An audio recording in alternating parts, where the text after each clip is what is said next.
இது செய்தி. திருச்செந்தூர்ல கீழே நின்ன ஒரு முருக பக்தர் கூட்ட நெரிசல்ல மயங்கி விழுந்து இறந்து போறாரு. இது செய்தி.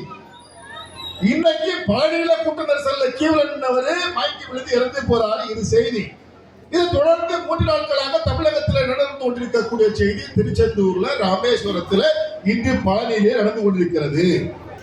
அப்படி என்றால் இங்கே பல்லாயிரக்கணக்கான பக்தர்கள் இந்த ஆலயங்களிலே வழிபடுவதற்காக வருவார்கள் சொன்னால் அதற்கான போதிய ஏற்பாடுகளை இந்த அரசு செய்து கொடுத்திருக்கிறதா? இதுதான் கேள்வி. இதுதான் இந்துக்களுடைய கேள்வி.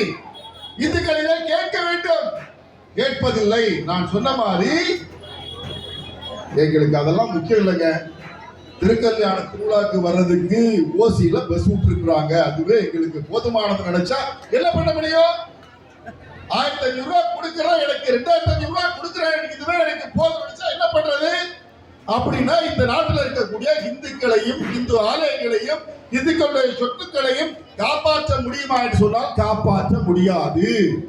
ஆனால் இப்படிப்பட்ட நிகழ்வுகளை மறைப்பதற்காக இன்னைக்கு தமிழகத்திலே இந்துக்களுக்கு எதிரான ஒரு அரசாங்கம் என்ன சொல்லுகிறது? திடீர்னு சொல்லிடுவாங்க, எங்கோ இந்து வந்து இங்க வந்து என்ன பண்றாங்க? ஹிந்தியை திணிக்கிறார்கள். என்ன திணிக்கிறாங்க? ஹிந்தியை திணிக்கிறாங்க. நம்மளை இங்க போட்டு என்ன பண்றதுக்கு? தமிழையே முக்கி படிச்ச பிறவே படிக்க முடியல, இதுல வேற ஹிந்தியை படிக்கிறது அப்படின்னு நினைக்கிறேன். இன்னைக்கு நம்முடைய குழந்தைகள் எல்லாம் அப்படி இல்லை. முன்னாடி ஒரு காலத்துல இருந்த மாதிரி இல்லை. எல்லா குழந்தைகளும் எல்லாம் படிக்கணும்னு நினைக்கிறாங்க. இன்னைக்கு என்ஜினியரிங் படிக்காத பிள்ளைகளே இல்லை. இன்னைக்கு உயர்த்த பதவிக்கு போட நினைக்கிறோம், ஆனா படிக்க வைக்கிறோம். இன்னைக்கு வசதி படைத்தவர்களும் அரசியல்வாதிகளும் அரசியலில் உயர்ந்திருக்கின்றவர்களும் அரசு பதவியில உயர்ந்திருக்கின்றவர்களும் இங்கே என்ன சொல்றாங்க? 3வது மொழி படிக்க கூடாது, ஓப்பனா சொன்னா ஹிந்தியே படிக்க கூடாது அப்படின்னு சொல்றாங்க. ஆனா அவங்க வீட்டு பிள்ளைகள்லாம் என்ன படிக்கிறாங்க? ஹிந்தி படிக்கிறாங்க. ஹிந்தி தெரியுது. தமிழ்நாட்டில் ஒரு அமைச்சர் இருக்காரு. அமைச்சர் பையன் சொல்றான், உனக்கு லாங்குவேஜ் என்னப்பா அப்படின்னு கேட்டா, நான் படிச்சிருக்கிறது, நான் எடுத்திருக்கிறது தமிழ் இல்ல, நான் என்னுடைய லாங்குவேஜ் பிரெஞ்சு அப்படின்னு சொல்றான். பிரெஞ்சு மொழி சொல்றான். படிக்கிறது யாரு? இந்த தமிழகத்துடைய கல்வித்துறையினுடைய அமைச்சருடைய பையன் படிக்கிற என்ன மொழி? பிரெஞ்சு மொழி படிக்கிறாரு. இந்திய நாட்டுக்கு பிரெஞ்சு மொழிக்கு என்ன சம்பந்தம்? தமிழ்நாட்டுக்கு பிரெஞ்சு மொழிக்கு என்ன சம்பந்தம்? இந்த நாடு, இந்த பாரத தேசம் தேசிய மொழி என்று சொல்கின்ற ஒரு மொழியை நீ இந்த மொழியை ஏற்றுக்கொள்ள மாட்டாயா? அன்னைக்கு ஒரு காலத்துல பாத்தீங்கன்னு சொன்னா தமிழ்நாட்டு மக்கள் அந்த அளவுக்கு ஏமாக்கிட்டாங்க. ஹிந்தி திணிப்பு, ஹிந்தியை சொல்றாங்க, ஹிந்தியை திணிக்கிறாங்க, ஹிந்தி ஒரு அரக்கி அப்படியெல்லாம் சொன்னாங்க. இன்னைக்கு அப்படி இல்லை. இன்னைக்கு இவர்கள், இந்த அரசியல்வாதிகள் ஆளுகின்றவர்கள் எல்லாம் நடத்துகின்ற பள்ளிகளிலே 3 மொழிகள் கற்பிக்கப்படுகிறது. ஹிந்தியும் கற்றுக் கொடுக்கப்படுகிறது, பிற மொழிகளும் கற்றுக் கொடுக்கிறது. நாம என்ன சொல்றோம்? தமிழ்நாட்டில் இருக்கக்கூடிய மக்கள் எல்லாம் 3 மொழிகள் கற்க வேண்டும். அது தமிழ் படிங்க, அப்புறம் ஆங்கிலம் படிங்க, அப்புறம் உங்களுக்கு விருப்பப்பட்ட மொழி. இன்னைக்கு இங்க குமாரகோயில் பக்கத்துல கல்குளம் தாலுகாவில், விளவங்கோடு தாலுகாவில் 15 வருஷத்துக்கு முன்னாடி 20 வருஷத்துக்கு முன்னாடி மலையாள பள்ளிகள் இருந்தது. எல்லா பள்ளிகளையும் மலையாள ஆசிரியர் இருந்தாங்க. அதைத்தான் சொல்றோம். 3வது மொழி கற்பதற்காக கேரளத்தோடு பக்கத்தில் இருக்கக்கூடிய மாவட்டம் கன்னியாகுமரி மாவட்டம், இங்க பரவலாக பேச்சு மொழியாக மலையாளம் இருந்து கொண்டிருக்கிறது. மாறி மாறி பேசுவாங்க. அப்படின்னா இப்ப இருக்கக்கூடிய குழந்தைக்கும் மலையாளம் தெரியணும்னு சொன்னா 3வது மொழியாக மலையாளத்தை எடுத்துக்கோங்க. கட்டாயப்படுத்தல, நீங்க படிங்க. அதுக்கு நீங்க சில பேர் அதுக்கு காரணம் சொல்றாங்க. இருக்கிற 6 பாடத்திலே எங்க பிள்ளைங்க என்ன செய்ய முடியல, படிச்சு மார்க் வாங்க முடியல. இனி ஒரு 7வது பாடத்தை கொண்டு வந்தா எங்க பிள்ளைங்க எப்படி படிப்பாங்க, எப்படி மார்க் வாங்க? நீங்க பாஸ் ஆகணுங்கிற அவசியம் இல்லை. அடுத்த பாடத்துக்கு இந்த 3வது மொழிக்கு தெரிஞ்சுக்கோங்க. இதைத்தான் சொல்றது. நாடு முழுக்க இருக்க எல்லாருமே சொல்றாங்க. எல்லா பிள்ளைங்களும் எல்லா மாநிலத்திலும் 3வது மொழி கற்றுக் கொண்டிருக்கிறார்கள். இன்னைக்கு பெங்களூர்ல நீங்க ஐடிஐ முடிச்சுட்டு பெங்களூர்ல போய் ஒரு கம்பெனில வேலை பார்க்கறேன்னா அங்க போகிற பஸ்ல பாக்குற போர்டை நீங்க எப்படி படிப்பீங்க? அங்க ஓடுற ட்ரெயின்ல ஒட்டி நிற்கக்கூடிய போர்டை எப்படி பார்க்க போறீங்க? கடையில போய் ஒரு பொருள் வாங்கினா எப்படி வாங்க போறீங்க? பல பேர் ஐடி முடிச்சுட்டு பெரிய கம்பெனில பாம்பேல வேலை பார்க்கறான், டெல்லியில வேலை பார்க்கறான், கர்நாடகாவில் வேலை பார்க்கறான், குஜராத்ல வேலை பார்க்கறான். மொழி தெரியல, தமிழ் மட்டும்தான் தெரியும் என்று சொன்னால் இன்னைக்கு தமிழை மட்டும் வைத்துக் கொண்டு பிற மாநிலத்தில் போய் எப்படி பிழைக்க முடியும்? பிழைக்க முடியாது. தமிழ் இன்னைக்கு 3வது மொழி வந்துவிட்டால் தமிழ் அழிந்து விடும் என்கிறார்கள். இந்த 3வது மொழி வந்தால் தமிழகத்திலே தமிழ் அழியாது.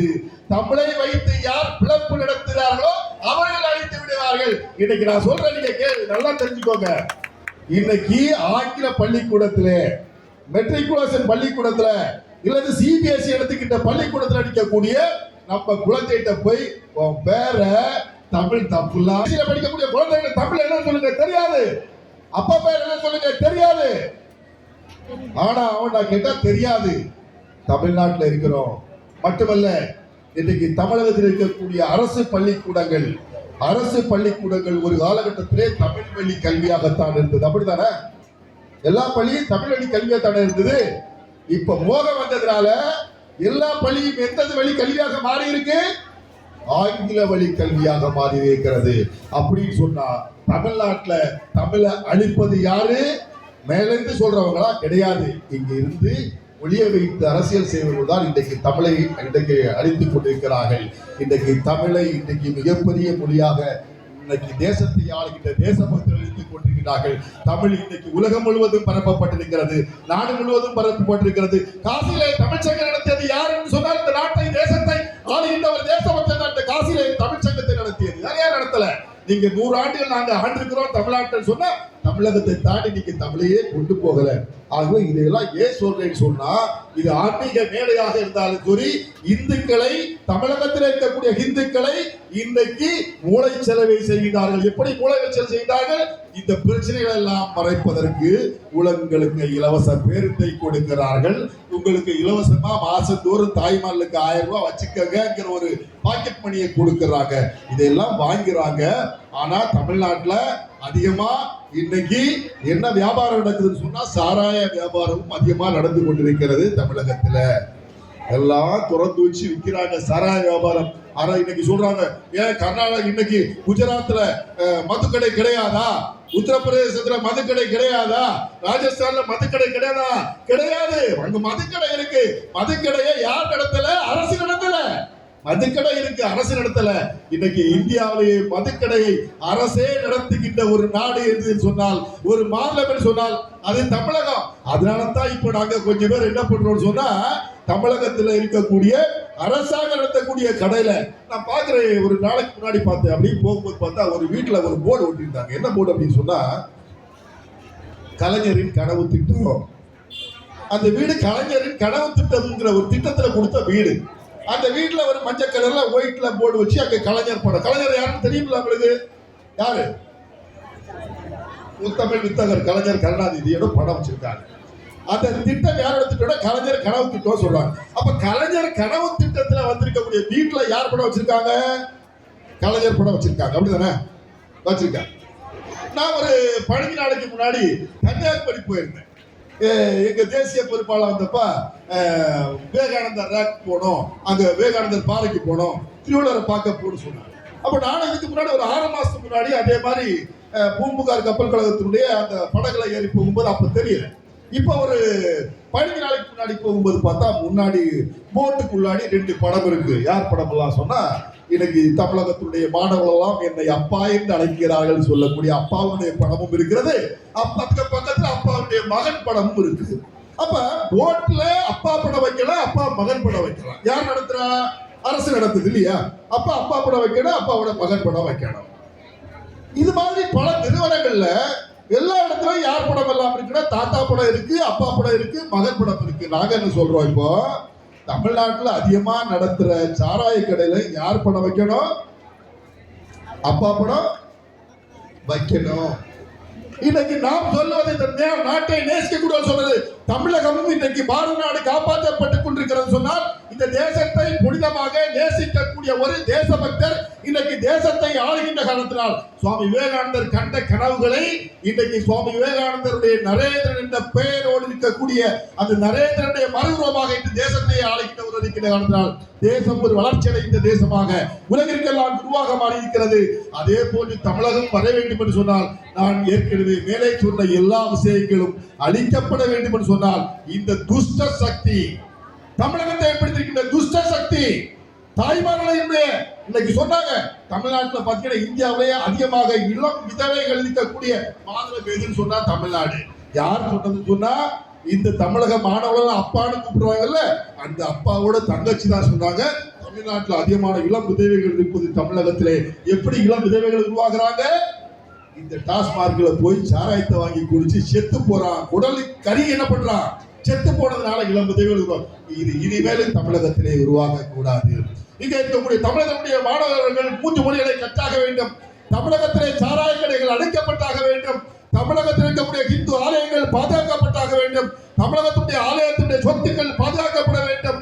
தமிழகத்தில் இருக்கக்கூடிய மடங்களுடைய சொத்துக்கள் பாதுகாக்கப்பட வேண்டும். சமீபத்தில் இதே முருகனுக்கு சொந்தமான திருப்பரங்குன்றத்தில் இருக்கக்கூடிய மலையை சிக்கந்தர் மலையாக மாற்றுவதற்கான முயற்சியை அங்கே இருக்கக்கூடிய இஸ்லாமியர்கள் இருக்கின்றார்கள். அதற்கு தமிழகத்தை ஆளுகின்ற அரசு துணை போகிறது. இப்படி முழுமையாக இந்துக்களுக்கு எதிரான ஒரு அரசாங்கம் தமிழகத்தை ஆட்டி கொண்டிருக்கிறது சொன்னால் இந்த அரசாங்கம் அப்புறப்படுத்த வேண்டும் என்று சொன்னால் இன்றைக்கு திருக்கல்யாண நன்னாளிலே இங்கே வருகிறது. அங்கு கூட்டத்தோடு கூட்டம் முட்டி அடிச்சு அந்த திருக்கல்யாண விழாவை பார்த்து முருகன் ஐயா அப்படின்னு சொல்லி நம்ம விஷயங்கள் எல்லாம் சொல்லி வணங்குறதோ இங்க வந்து உட்கார்ந்து வரிசையில முண்டி அடிச்சு சாப்பிட்டு போறோம். ஆனா எதை செய்யணுமோ அதை செய்தால் மட்டுமே தான் வருங்காலங்களிலே நம்முடைய இந்துக்களுடைய சந்ததிகளை தமிழகத்திலே காப்பாற்ற முடியும் என்கின்ற உணர்வை எடுத்துக் கொள்ளுங்கள். ஒற்றுமற்ற இந்து சக்தி வெற்றி தீரும் என்பதிலே மாற்று கருத்து கிடையாது. ஒற்றுமையாக பணி செய்வோம். ஒற்றுமையாக இந்த இந்து சக்தி தமிழகத்திலே தலையிட்டு வருவதற்காக சனாதன தர்மம் காப்பதற்காக நீங்கள் எல்லாம் எப்படி இறைபக்தி அதிகமாக வைத்திருக்கின்றனோ அதே போல தேசபக்தியை தமிழகத்துடைய வளர்ச்சி மீது ஒரு பக்தியை ஏற்படுத்திக் கொள்ளுங்கள் சொல்லி இந்த மேடையிலே தொடர்ந்து எனக்கு பல 3 ஆண்டுகளாக நல்லதொரு வாய்ப்பினை தந்து கொண்டிருக்கக்கூடிய இந்த திருவிழா குழுவுடைய அத்தனை நிர்வாகிகளுக்கு என்னுடைய மனமார்ந்த நன்றிகளை பாராட்டுகளை சொல்லி விடைபெறுகிறேன். ஜெய் ஹிந்த், பாரத் மாதா கி ஜெய்.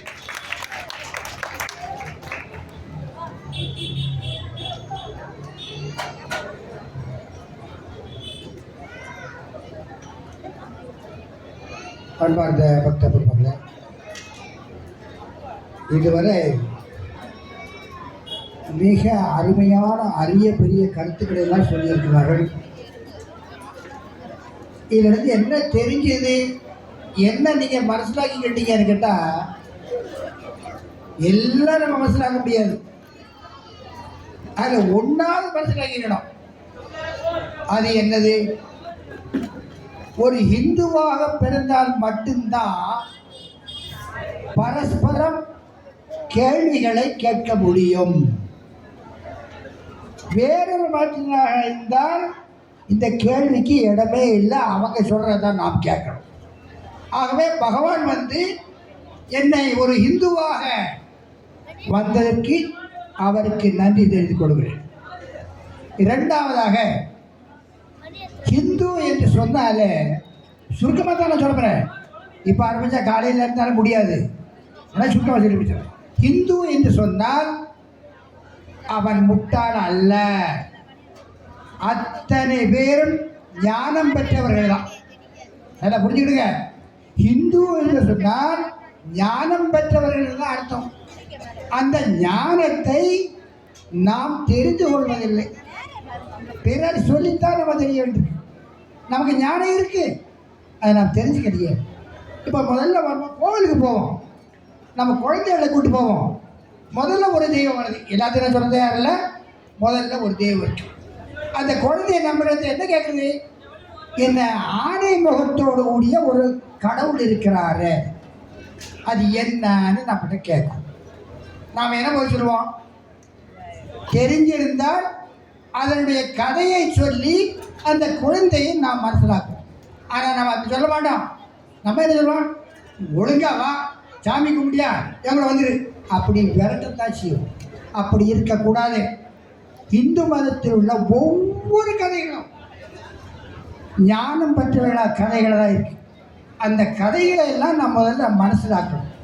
பல வீட்டை தெரிஞ்சவர்களுக்கு தெரியாதவர்களை மனசிலாக்கி கொண்டு நாம் நமது கலாச்சாரத்தை எவ்வளவோ இருக்கு. சயின்ஸாக பார்த்து பாருங்க, வேப்ப மரத்துக்கிட்ட உட்காந்து நோயே போயிருந்து சொல்கிறான். இப்போ பாருங்கள், எல்லா சோப்புலையும் வேப்பலை சேர்த்துருக்குன்னு சொல்கிறோம். அப்போ பலவிதமான சயின்ஸு. வேப்ப மரத்தை அரசமரத்தை சுற்றி வந்தால் ஆயுசு கூடி நோய் இருக்காதுன்னு சொன்னால் நம்ம புரிந்து கொள்வதில்லை. அது எப்படி உட்கார முடியும் அப்படின்னு புஷ்ப விமானத்தில் நேரம் மேலே ராவணம் மேலே போயிட்டான். அன்றைக்கி ராக்கெட் இல்லையே, இன்றைக்கி ராக்கெட் மேலே மேலே வேலை போடுது.